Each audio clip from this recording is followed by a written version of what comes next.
Hi, my name is Kelsey. I have Ehlers-Danlos syndrome, and I was temporarily paralyzed by my neurological manifestations. I suffered from tethered cord syndrome, CCI, and Chiari, and all three of those conditions sort of combined to create a scenario where I took a huge nosedive neurologically.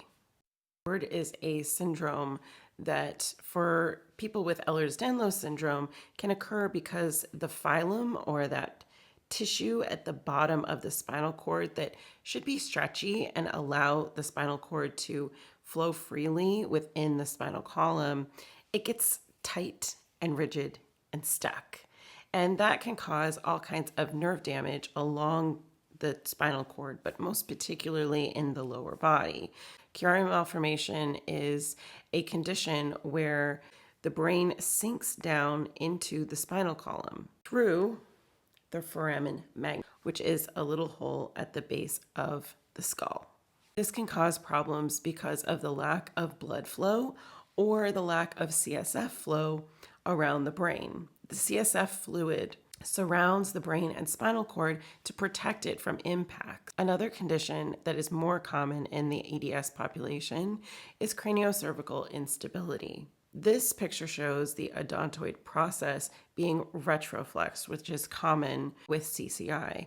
And what can happen is that the base of the brain or the top of the spinal column can be impinged by that odontoid process.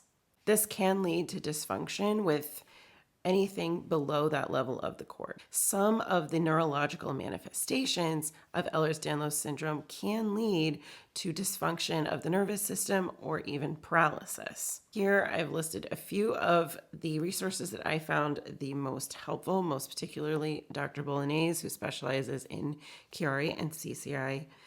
He is a neurosurgeon out of New York. I've listed a few videos to help you learn about some of the conditions as well as their contact information.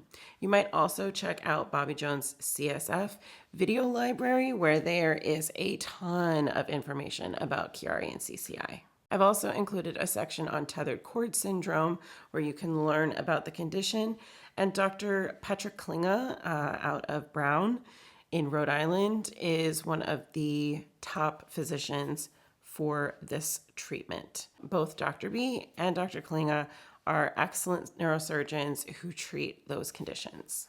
If you have more questions, please drop them in the comments and I will do my best to answer them.